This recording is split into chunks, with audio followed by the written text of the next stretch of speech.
10 seconds.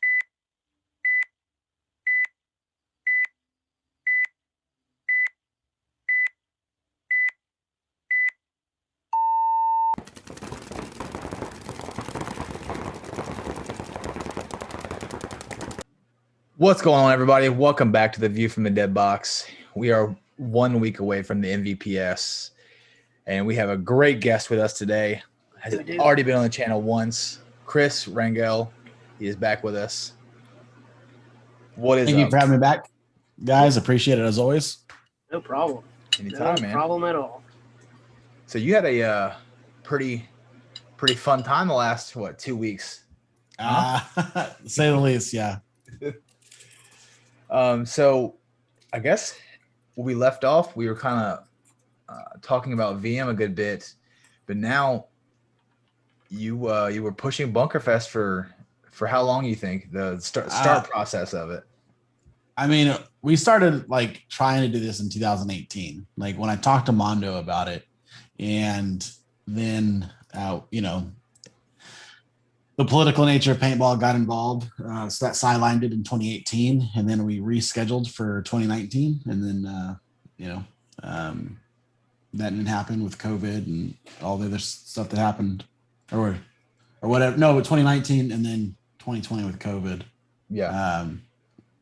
So I was in 2018 is when I started talking to Mondo about it, and then 2019 is when we wanted to do it. The political side of paintball got involved, and then we replanned for 2020. COVID got involved, and we were finally able to do it this year. Yeah, it seems like a lot of things across the paintball world in general kind of got pushed. Some for the good, and then some for the bad. It looks like. As we're talking about current events, it looked like D-Day we were going to last year got pushed until this year was the last battle they were doing. And I planned on going last year. We had tickets, and then I see this event pop up, and it is just getting flamed. They had a big turnout, and I guess they had 2 years of planning it and had absolutely nothing set in line. They didn't have EMS workers there. They didn't have enough paint. Apparently, they didn't have enough first strike rounds. They canceled 2 days of play, and they charged everybody for the days of play. Didn't give refunds. They said they had guys sitting in the parking lot for straight 24 hours. Like, they couldn't do anything. They're there camping. It's a camping trip at that point. Ooh. It was crazy to see all these guys. This last battle, which we'd think would be the biggest, or most well ran. You know what I mean? I mean, me and you talked about it. I texted you, and I was like, we might have dodged a bullet not going. Yeah. I mean, the way it looks, like I seen like the PMs and like the Facebook posts, and it's like on the logistical side of just planning, like I'm kind of glad I got 2020 to recock, because like going into the event, like it gave me more time to plan and prep, and coming from like the military and like doing training ops, like just going through the weeds, doing your 90-day checks, doing your 60-day checks, but to like go to an event and be like, no, we don't have EMS, and there's like 3,000-4,000 people there, like that's absurd. Oh yeah. That is a mistake that can't happen. Yeah. You gotta think, I mean, like running a speedball event, you got to worry about 2 days, sometimes 3 days. But some of these guys are traveling, it's a week-long event for some dudes, and they're taking off a full week of work, getting there, paying, I think it was like $150 or $160 for a ticket to get in. Yeah. And you can't play for like 2 days. It's burnt up. It's like, Jesus, man, it's absurd.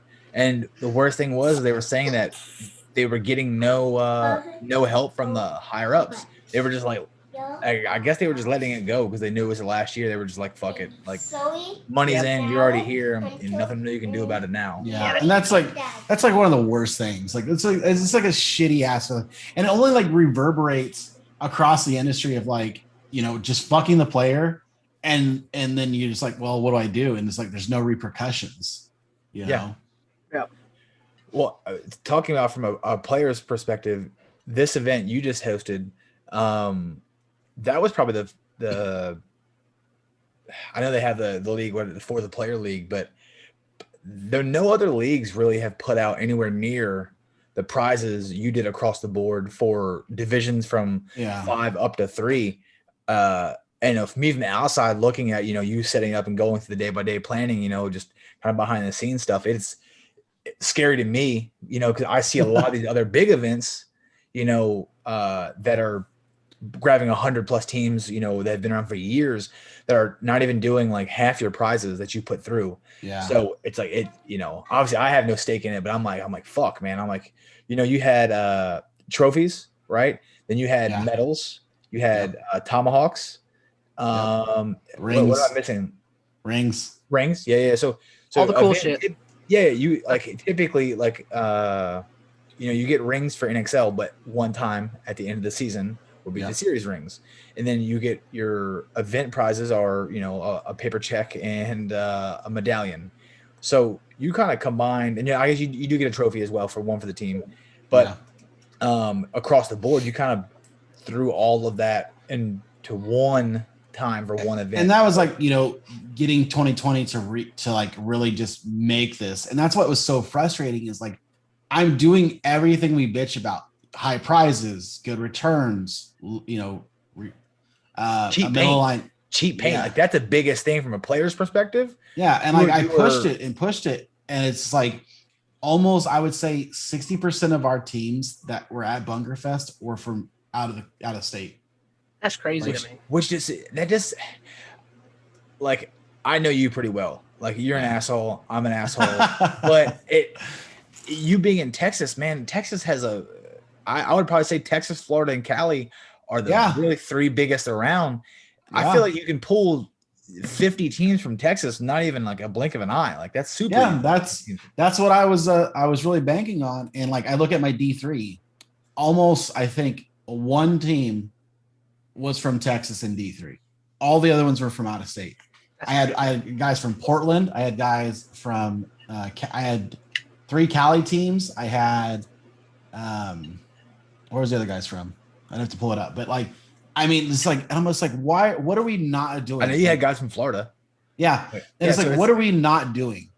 And I talk to people and they're like, man, like and I'll get to in a little bit, but like, everybody says like, dude, you guys are doing all of your guys are hitting all of the fucking the keynotes and you're doing it in stride.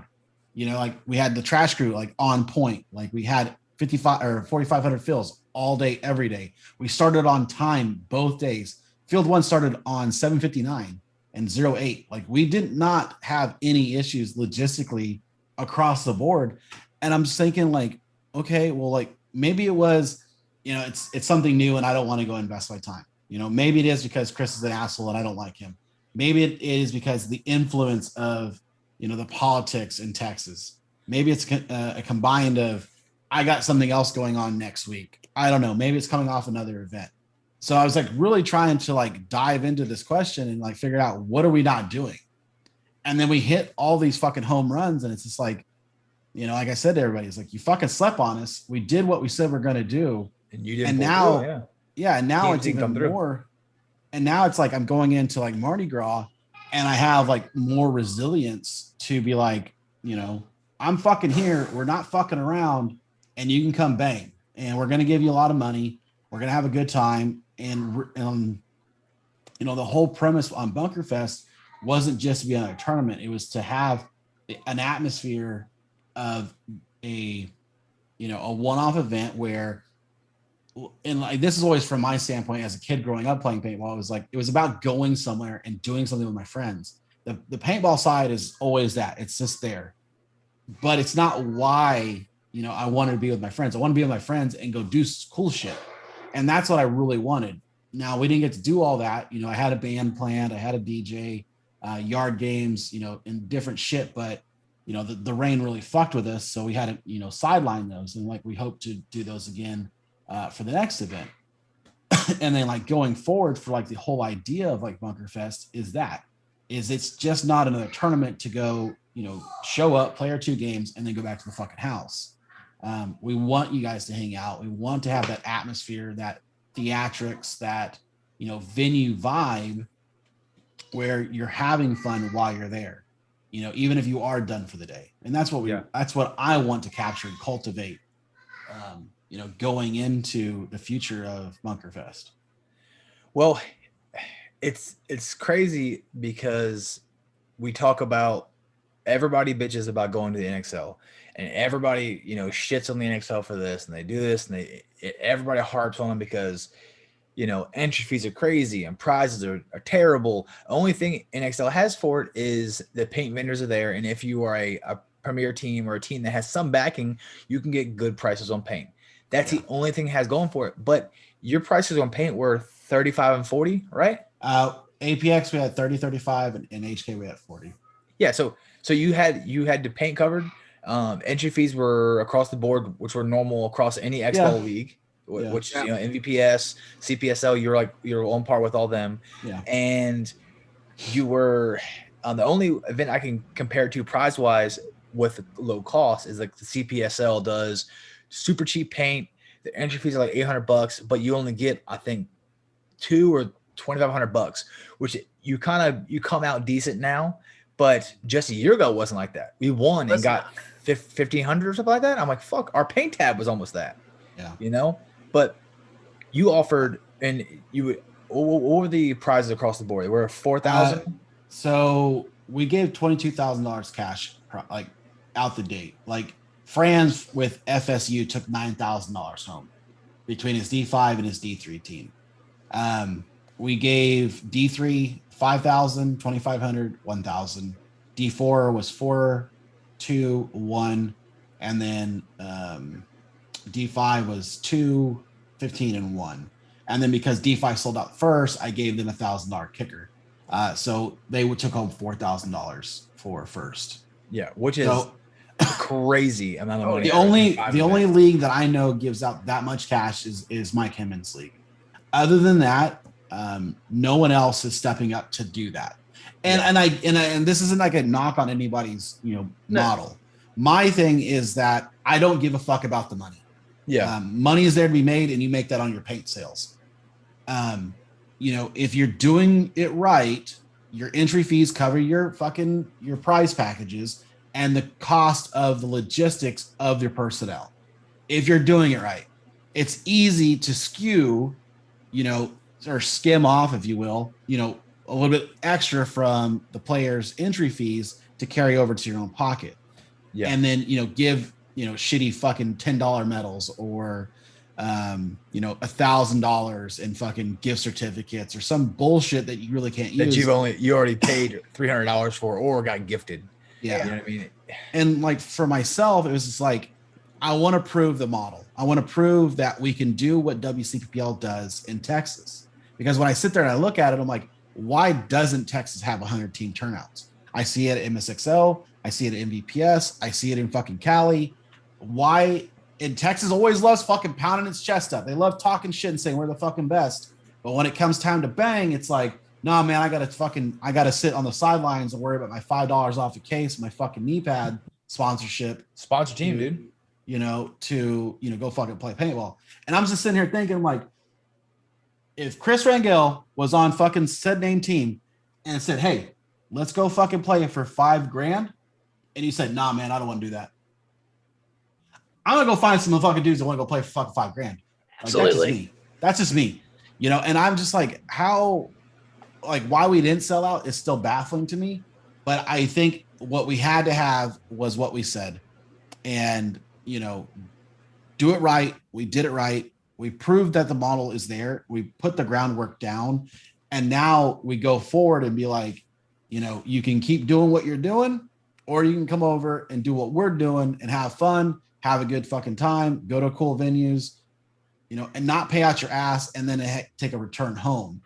And so, think about it in the grand scheme of things.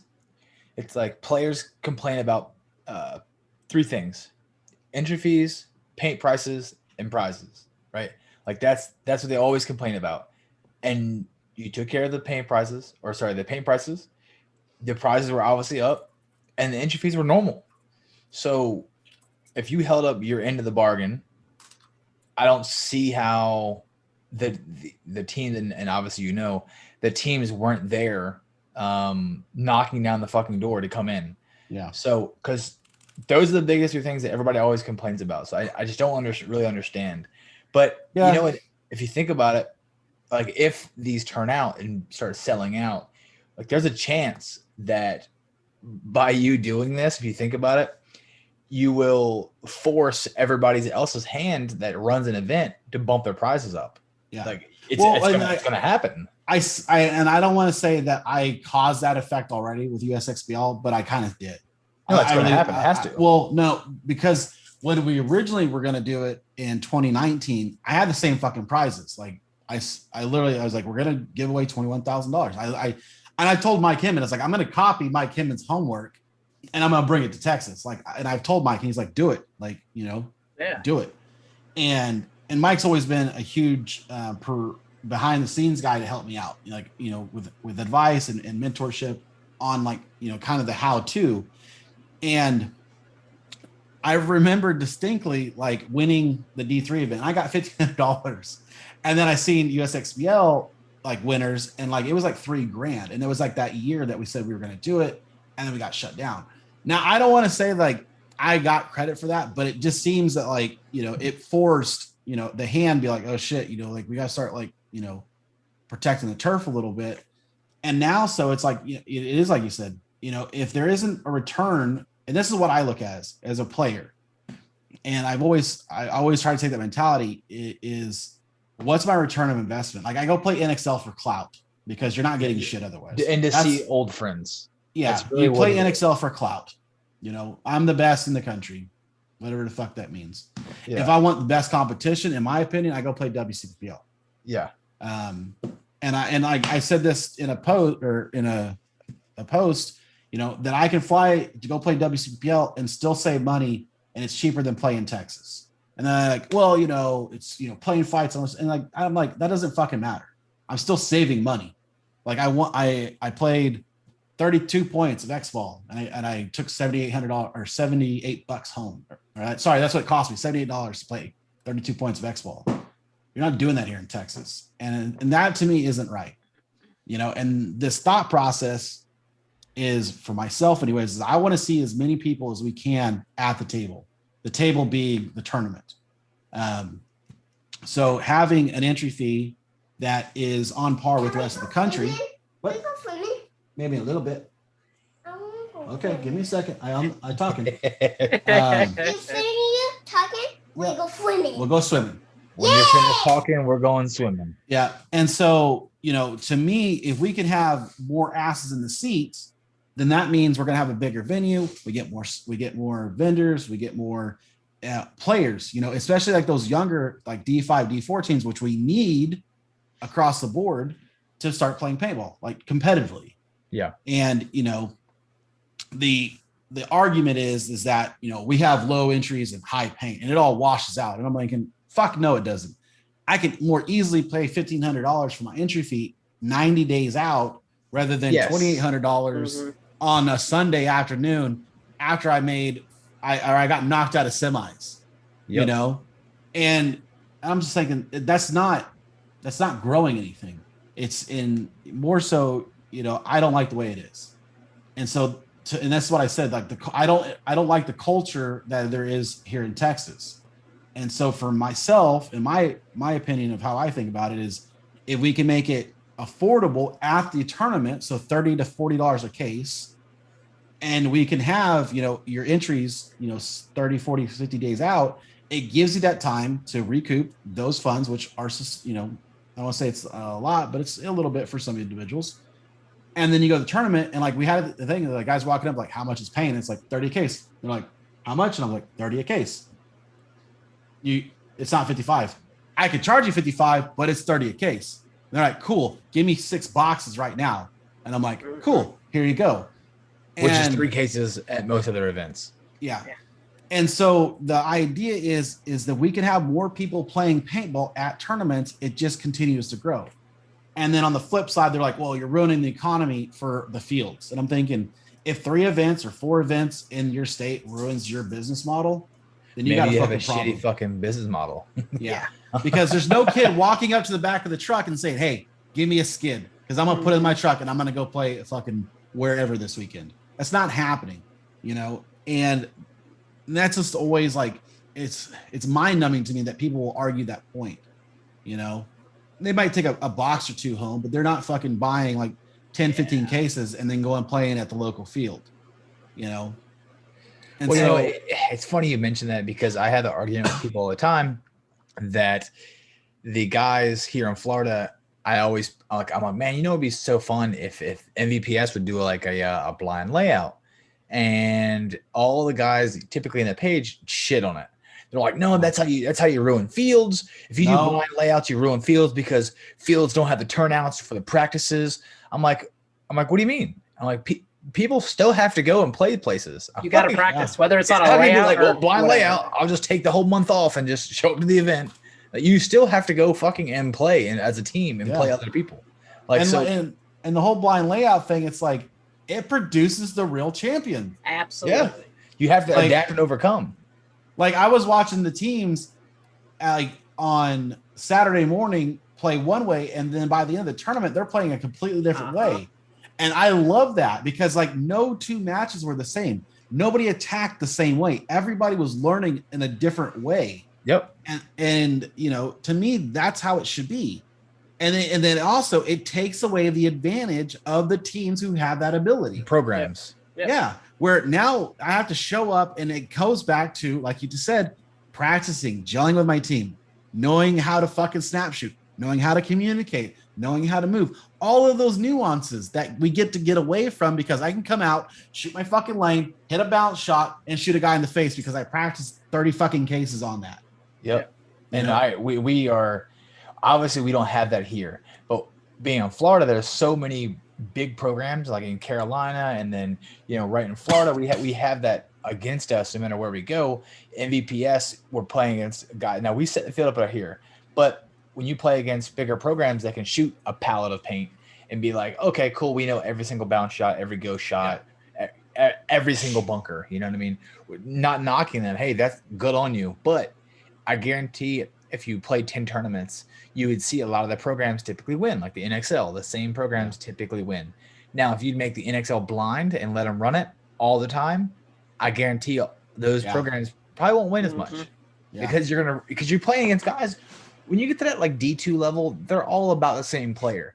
It just depends on whose game plan works better. Yeah. And that's what I love about it is like you're in, like, that's why I love playing WC for so long, because it's blind layout. And like you get to be more methodical and like make those more dynamic moves. What? You can get your swimsuits on. You can get them right now. And you get to see the more dynamic of the player, and especially that experience. Like, granted, I got to play D4 on this last WC. Mob, had an extra D2 player, Kerrigan, and Kerrigan's like, hey, I'm playing. I'm like, cool. I'll go play with the kids. I don't give a fuck. Yeah. And getting to go down to D4, it was just like, it was so much fun. It's fun. Because again, like you're learning a layout, and the kids are like all bolstered because they're like, oh shit, Chris is with this. And I'm like, fuck, don't fuck this up, dude. I gotta perform. And then just going out and just like, learning the layout, but then just like boom, boom, boom, boom, just making those dynamic moves because of the experience that comes with it. And it's like, I tell guys like, oh, what do you think about layout? I don't give a fuck, dude. Like, I'm not going to play Philly. I'm going to go out there on the first fucking point, look across the field and try to shoot a dude on the fucking break. And that's literally what's going to happen. Yeah. And to me, it needs to be blind layouts, especially like the pro level. Like it needs to be blind. Yeah. That would prove who the best pro team is that weekend. And for myself on the divisional level is like, I want to and I keep calling the field the arena. I want to see conflict and drama and fucking poise in the arena because it makes a better fucking show. Yeah. It's not this just stagnant. What was that layout too? Cookie cutter. What was it? It was they had the big ass brick.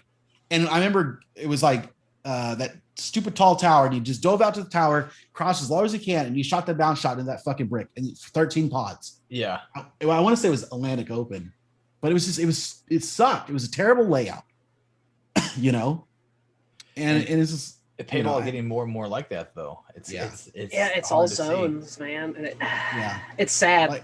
It's like changed.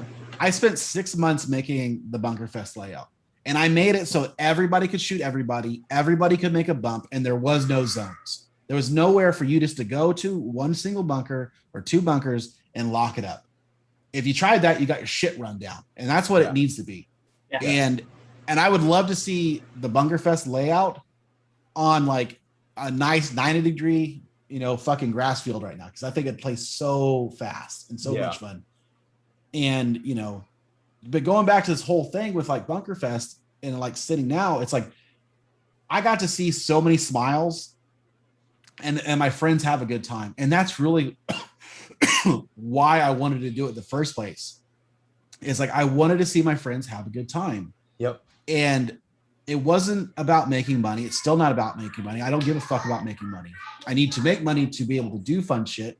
Don't get me wrong, but that's not the premise behind why I'm doing this. Like, I want to see people enjoy themselves. I want to see a return of investment of the entertainment value of why we continually play paintball, why we go fucking into an airport drudgingly, 18 times a fucking year.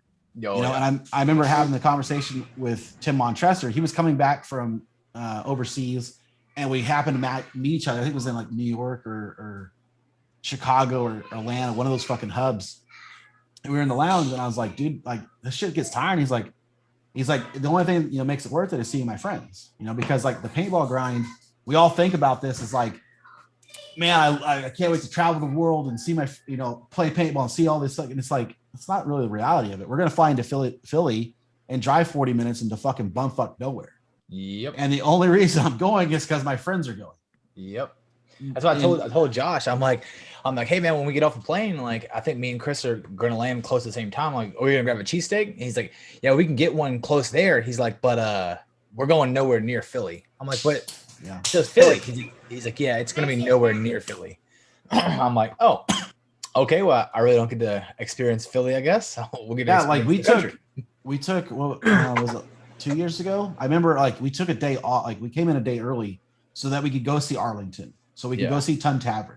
So we could go, see the sights and finally experience a city that we traveled into before we drove, 50 fucking miles in the middle of nowhere. And on that note, I understand why the NXL or these other places do it, because paintball players are fucking toxic little savages. And I spent 3 days power washing along with Chris, who helped me. We spent almost a week power washing a fucking parking lot because paintball players are disgusting little heathens. And I made the command decision to put us all in the concrete. I looked back at it now. Work out for you? Yeah. I should have put everybody in the goddamn field and let them dig their cars out of the mud. That's what I should have done. But I wanted people to have a good time. Yeah. And so I took that responsibility and obviously had to own its repercussions, but going forward, it's like, no, man, you can go in the field now. So I understand on that kind of standpoint why we do that, but it just sucks, man. Yeah. So going off of that, what are some things that you think coming around next time that you could do better or be more prepared for? So 100% is I did not plan for Memorial Day. So that was one thing. I totally glossed over that one. So we lost a full day's work on that one. Going into day 2, we fought the elements. And I mean, we fought tooth and nail up until Thursday to get that damn field set. So on that piece is giving ourselves more actual time on deck, like a full 4 or 5 days of just build for all of the what the fucks. So that when people show up on, day 1 of the event, we're standing there with a beer in our hand and saying, how can I help you? Instead of us running around like fucking little madmen like we were. There's a lot of little nuances that, in every expeditionary field, MVPS, MXXL, even NXL, like you don't see those little items. Like for us, like the ground screws, if we would have had this attachment piece, we could have buried our ground screws to level deck, would have made getting the poles in easier, made poles getting out easier. That's just something you don't know until you do it. You just don't see that type of fucking equipment. And then, on that ties into the nets coming up a little bit higher than they're supposed to, because again, we didn't know that. Just little things like the scoreboards. I didn't know that if you have 7 daisy chained things, you just start losing power progressively to the endpoint. So then our scoreboards looked all fucked up. I didn't know this. So we have to get, reserve power banks at the pit stations. Remember that next time we're at an NXL event and we're shitting on them for not running the scoreboards. We're like, you're in the back of your head, you're like, yeah, that kind of fucking sucks. I remember doing that. So here's the deal though. The boards in the pits never lost. Like they were on point all weekend. The fucking big scoreboard, the guys were like, it's not high enough. I'm like, yeah, it's a $10,000 scoreboard and it's supposed to be 90% chance of rain. I'm not putting that thing outside. It can be inside the tent, and it's stuff like that. There's a lot of things that people don't understand the why, and they just want to bitch about the current state of it. You guys could have got straw. You're absolutely right. We could try to go get straw and spend another $5,000 I don't have right now. Or I can throw down these planks and you can walk on these planks. Yeah. Okay. I know obviously from seeing it, behind a little bit, that at least you had a little bit of time to plan for the event, from getting pushed, but your first initial investment in the first event, I noticed at a fucking roof, because you didn't have anything. You had to get fields and an air station and fucking compressor and scoreboards. And it's like, okay, that's not bad. And then it's like, oh, well, you need nets and poles and you need tents. And you're like, okay, well, when the fuck does this stop? Oh, wait, there's more. There's staff members, there's refs. There was so much more. We come into Thursday and the poles that we ordered were not the right size. So we're trying to swap poles out. And then on the way to the event site, the guy runs a pole through his back glass. So he's already late to the field because they're supposed to be there at 08. He's already an hour behind. He's on the phone with me. He's like, hey, boss, I'm on the way. And I hear boom from the glass exploding because a fucking 24 fucking steel pole went through his back glass because they didn't secure it enough, or the city's like, hey, we don't want people walking across this parking lot. So you need to put up 1,000 feet of chain link fence. Oh, and by the way, it's already after 5:00 and the guy's closed. So I have to do a special order request. And that means overtime hours. And that means fucking it costs you more money. But hey, there's 1,000 more fucking feet. So the city is like, great, they got off my ass. Or, the other little shit. The fucking porta johns were late. The fucking trash is late. The generators are late. And I'm like thinking, I called all these people 90, 30s and 60 or 90, 60, 30s out. And then the week of to make sure we're good. And everybody said, hey, you're great. We'll be there right on time. Not a single fucking person was on time. You make me never want to run an event in my life. It's just, it really comes back down just to, from running the 3 shop and like being a platoon sergeant and going to the range. That's really what I equated it to. It's a shit show then. You're trying to make it not. 03, we're riding out. Okay, cool. 05, 06. Hey, we cutting out here? Yeah. Give it a minute. Get everybody together. We're about to roll out. 07. What the that fuck was the biggest thing is like at 08, I will never forget this. It was FSPPO, I'll probably fucked up their name, and then Hypnotic. And it was 5 minutes till. And I remember going on the field and Dylan, I was like, Dylan, we are starting on time. Like I have worked too hard to fucking miss my going hot time here. Yep. And he's like, oh, we're gonna be good. And so it's like 2 minutes. I hear Bobby, 2 minutes. Hypnotic's not even on the field yet. And then here 1 minute, I was like, Bobby and Dylan, I was like, we are starting at 08. Like we are not missing this. And I was like, no one is taking this from me. Like I've worked too hard. No one is taking this moment from me. You will lose the first point. Oh, absolutely. So FSPO is on the field. Hypnotic's like, they're just now dangling out and you hear 30 seconds. So they're all shuffling and they, of course, we had to put the chrono area, we had to shoot all paintballs inside the net. The city wouldn't allow us to have it because we had houses where the chronos would have been. And, the liability of that and that coming from the city property, shooting up whatever, they didn't want to do it. So all paintballs had to be in there. But we gave everybody adequate time to be able to chrono. So, 15 seconds, Hypnotic's just bumbling out there. And I'm like, we're going, and you hear burp, and I was like, 0-8 on the dot, and I was like, I don't give a fuck, Hypnotic, and I ain't trying to be mean to you, but you're not robbing me of this. Yeah, and you had 2 minutes. You heard all the calls coming down, and both fields started on time, and it was like one of the most gratifying feelings because all the support staff was doing their jobs, all the refs were doing their jobs, the air guy was doing his job, the webcast was doing its job, everything just clicked, and then from that moment on for the rest of the tournament, everybody was giving 110%, and we had no major catastrophes. Well, I monitored the paintball pages looking for some shit talk, because I was usually too. It comes. It has to come. It's gonna come. Somebody gets mad because of something, and something. You were out to get them, and you fucking robbed them, and I didn't see anything, which is very surprising. You love your job. Looking. Oh yeah, I mean, I was expecting it, and so we had 12 refs on the divisional fields. Almost at any given time, there was 10. That's absurd. Most fields you get 7 to 8, and so six plus the ultimate is usually where ahead is what you get normally. I had 10 guys on the field at almost all times, and so guys are like, oh, we're getting lots of penalties. Yeah, because there's 3 refs watching you. Yeah, there's one ref per player. Everybody gets one. Yeah, and it's you're just not used to running out to the corner, getting shot in your pack, and then there's 3 refs being like, "Hey, you're out," and then you're like, "Oh, I'm gonna squeeze off a couple extras." And so I really negated to the reffing was terrible to you just haven't had that level of you haven't had that level of being watched while you're playing the game. Well, I get that a lot when I take some of my newer guys to their first year of the NXL. Typically, the NXL refs are usually a good bit better than the local yokel events, right? And they go man, these guys are just asses. They're pulling us out for this and they're pulling us out for that. And they're making us tuck our shirts in. And I'm like, yeah, I mean, those are all real.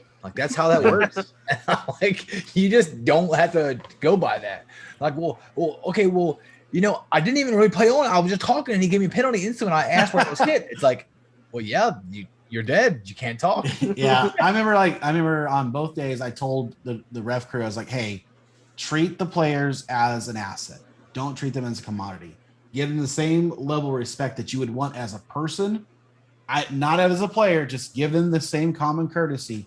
Because if hey, player, you're out in your pack, it just changes that dynamic of how they're going to view that match, instead of, hey, player, get the fuck out, what it's just those little things. And if we could give that common courtesy of customer care, then we would have a better overall experience from the player.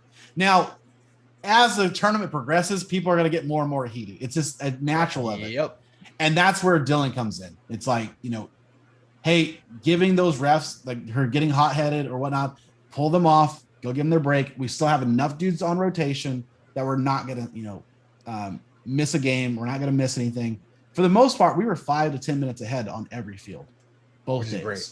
Oh yeah, we were just on point. It doesn't happen because I always tell my guys, all right, we got to get here. We got to go here to get paint, to get this. And my wife's, she's been playing for 2 years now, tournament wise, and she's still new to it. And I'm like, nah, don't worry about it. I'm like, no event starts on time. It's going to be 30, 40 minutes. I'm always on your ass. And he is you have to come. Let's go. We're good. I'm like, we're good. I'm like, 8 o'clock, dude. I'm like, no, we're good. And then it drives me nuts. That's not being late. Curtis was telling me that, his home league started an hour and a half behind schedule. It's normal, dude. It is fucking normal. No. It's not. It shouldn't be normal. It shouldn't be normal. If it is, that's whatever. No, the WC, I've never not started all my drop time for WC. It's Jerry and Mike, they've got their shit wired tight out there. Yeah, I will say the last MVPS, they were fucking right at 8 o'clock or 7:30, whatever it was, they were hitting. All right, we're gonna push it. But CPSL and past MVPSs and all those, they're like, all right, when everybody's ready, we're good. Oh, we're still waiting on a couple refs, or we're waiting on a couple chronos. All right, the air stations are still down a little bit. We're still waiting. And okay, going into coming again from just being a grunt and a platoon sergeant is that's what we're doing right now. We've downgraded everything. We've restocked all of our supply boxes. So for us, we've got field 1 tote, field 2 tote. we drop off field 1 toe. It has everything that field needs to operate, minus the bunkers and the fucking, the big shit. But it has every piece of equipment to run that field. Same thing with field 2. And then we have a backup tote for all of, any consumables or shit that might break. And it's just one of those things where like we've all seen it, like, hey, where's this? Oh, it's over there. Why the fuck is it over there? And trying to mitigate all of those type of issues. Because like I see that as like when we go into, having a series, we have to fight that demeanor of expectations that, well, if I was at, X Factor Park or Fit, I don't got to worry about that because it's already done. Yes. I don't have to, I don't got to worry about where I'm going to stage my gear because I've got this. And so being expeditionary, we have to have all of those wickets addressed, and it's like, someone's like, you didn't have enough overhead. I've rarely gone to an NXL event where there was any tents. Yeah. Oh yeah. Like I don't have to provide overhead for you. Now I put 100 by 40 foot tent out because I wanted you to have a space. And if I would have had my way, we would have had more, but the weather said otherwise. And so we didn't get to do what I wanted to do.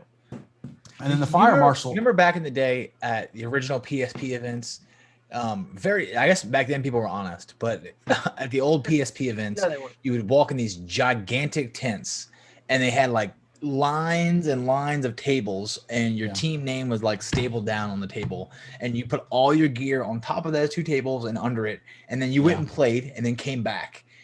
They've got away from that, but I think it's probably a good thing because nowadays half it's just probably being stolen and gone. Yeah.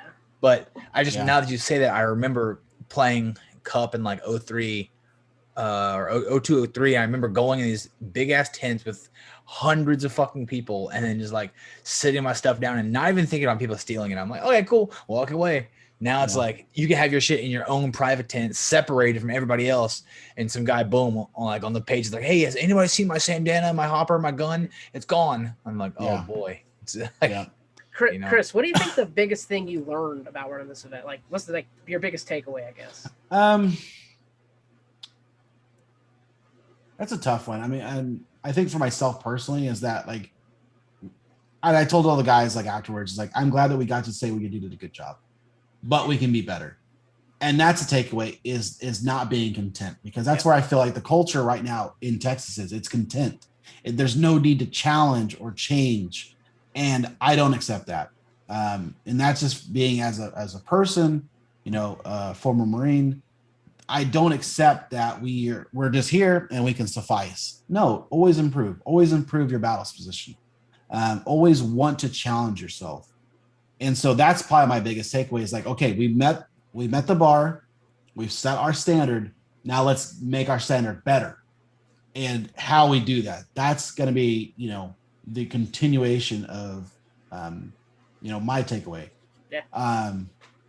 On the other aspects of like logistics and planning, I think we did pretty well, but again, we can do better on those. Having more adequate backups for austere weather conditions, that's another big piece. Not yet, buddy. I'm still talking. We'll go swimming soon. Don't worry. I'm gonna throw you right in that pool. Well, we won't hold you up too much longer. No, you're fine. But I want you to give us a couple.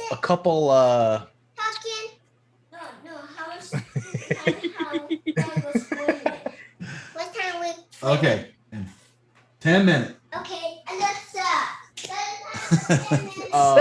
So you mentioned earlier Mardi Gras opened. Yeah. And for those guys that are listening that maybe a little bit older, remember the original Mardi Gras Mudfest. Let's hope it maybe doesn't. So if we have our way, and the host field is from talking with them several times, they are working to mitigate that as much as possible. Yeah. Because we will be going in March. I don't know when. It's going to really come down to when the NXL and I get to talk to Tom Cole to see their tentative dates, because I want to make sure that we offset enough time. If they do it, if they have the first major event, if we keep doing the majors and minors, we keep doing those. Then April would be the first major event, and that means we got plenty of time in March to do it.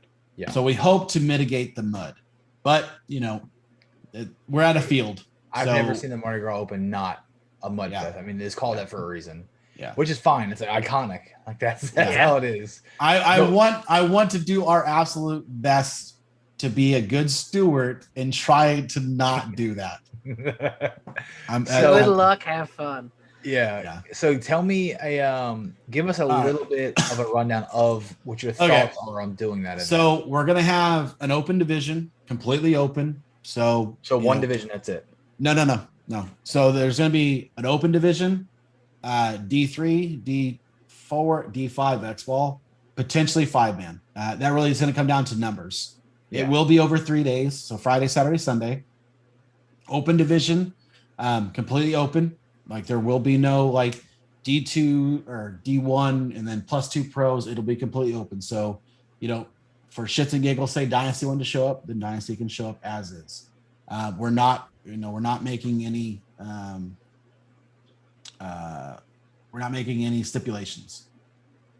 And the premise on that one will be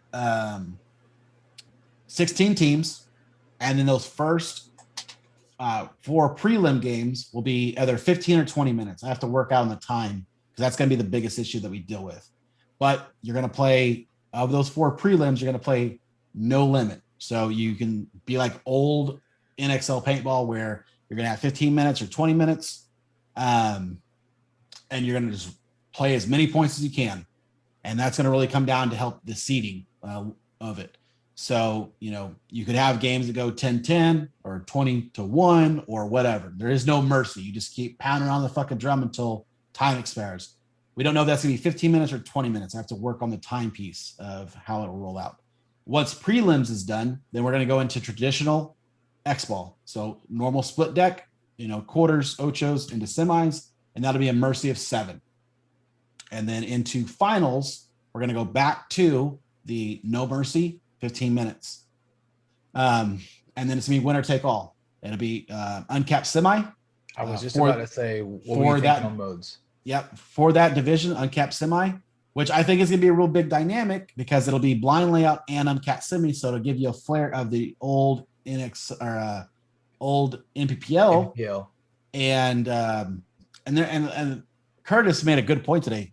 Name 10 players right now that you feel confident they can play uncapped semi in the NXL right now with no problem. I mean, you got to think that a lot of those guys probably have either started on PSP mode or started in NXL mode. Yeah. So when all the 406 guys went and played 7-man, like a lot of us were all from 7-man. So it was not a big deal just to be out there just running and gunning, to the corners. And then you see some kid who's like over here trying to finger bang, whatever they could on their guns. And so that's another dynamic of it. And then for that final finals match, we're going to introduce the penalty box. So a major will get you a 1-minute penalty in the box. No more than one player will be in the box at any given time. So if you get a minor, it's just you and your buddy. If you get a major, you go in the box, 2 of your buddies, and the point won't end until they kill everybody. And then you'll sit in the penalty box for 1 minute. At the end of that, you'll come back out. Essentially, the penalty box will be your pits. So you're not doing the original style where when it runs out mid-game, can you enter the field? We have to see if the field has the ability to do it. That's one of those things I've got to look at when we do our reconnaissance. Yeah. If we have the ability to put him in there in the back line like it used to be, 100% I want to do that. If we don't, then we got to figure out how to work that piece. Yeah. But I just want to have, again, that conflict and that drama on the field. And this will be just for the open. Yep. The D3 and guys are asking, will there be a D2 division? If I'll open it up, and if guys want to play it and we can get enough teams to suffice that division, then we will. But for sure, D3, D4, D5, the open division will take $20,000, winner take all. So the number 1 team will take 20 grand. Second and third will not get anything. But going into semis, if you lose, only first those 2 winners from that semifinals match will play each other. Third and fourth will not play. There's no need to. There's no need to. And then, D3, D4, D5 will have the similar payouts that we just did for Bunkerfest. So like 4,000 or 5,000, 4,000, 3,000, and then they'll get money for first through third as well. Yeah. We're looking at different prizes with cups. I want to do something special for the open division guys. Don't know what that is yet. Kind of got to figure that out. But that's what I want for the play of it, of the event. And then like on the larger scale, I want to have that iconic band. I want them to open up the ceremony. I want to have a beer garden. I want to have, as many vendors as we possibly can. I want to have the theatrics and the spectacle of the atmosphere to be something that people be like, fuck, dude, like, why are we not going? Why, like, you guys don't want to play? Fuck you, dude. I'm going to go find someone who wants to go play. Yeah. And that's what I want. I've said this countless times, is like, I feel as a whole, paintball needs more one-off events where it's promoter driven, and it gets back to when I was a kid, when you went to one or two of these big events a year, and that was your thing, because you guys are taking off time from work. And if I'm taking 2, 3, 4 days off from work, I want to go enjoy my time. And I want to try to give as much return of that time for the entertainment value that I possibly can. And I feel like that's my requirement as a promoter now. And that's a big space to fill. How do we make sure that we're giving you your return of investment? And so, those are the kind of things that I'm looking at now. And then at the same time as that, I want to see as much fun and excitement that we can put into the field, into that arena where guys are going to battle it out, and then give them and one thing I loved was like, hey, Chris, my mom got to watch me on the webcast, and, she got to see what I've been doing, for the last 10 years of my life, and she's not going to pay for Go Sports, and I finally got to show her, this is what I do. And, she's like, she watched it from like, the whole day, and that was gratifying to hear, and being able to provide that, that's something for myself. It was good, and other guys. What, buddy? 2 minutes. Okay. 2 minutes, 2 minutes. Yeah. And, I think the last thing, I'll probably leave with is like, with Bunkerfest, I had a guy come up to me on Sunday, and he's like, hey, Chris, I got to apologize to you. I'm like, what's up, dude? And he's like, I came here to laugh at you. I came out here to see the shit show. And that's exactly what he said.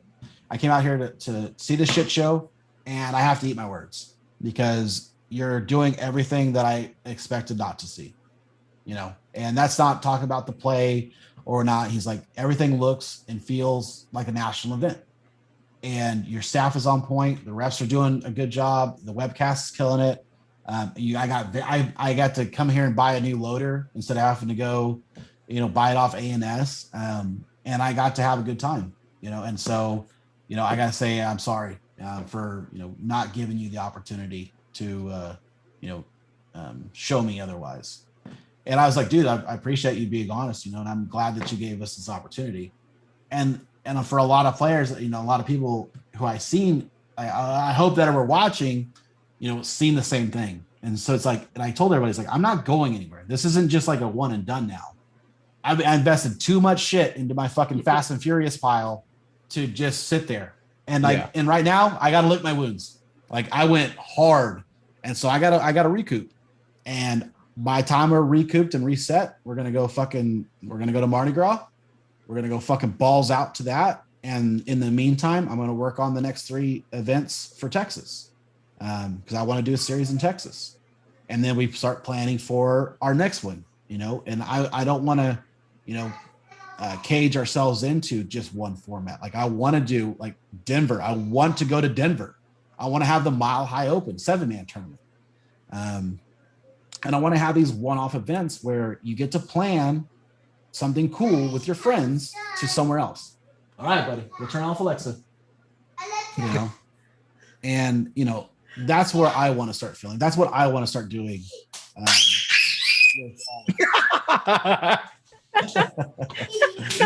Oh God! All right, Chris, we'll let you go, man. For those who can't see, He is running around with his goggles on in his swimming trunks. He is ready to go. He is ready to go. He wants to go. But I'll take us out of here real quick. So, again, we had Chris on. He just hosted Bunkerfest. It seemed like it was a good time. Thank you all for listening, watching. We'll catch you guys on the next one. It was great to have you on again, Chris. Thank you guys. I appreciate it. Be safe. Take care. I'll see you when I see you. Later, buddy.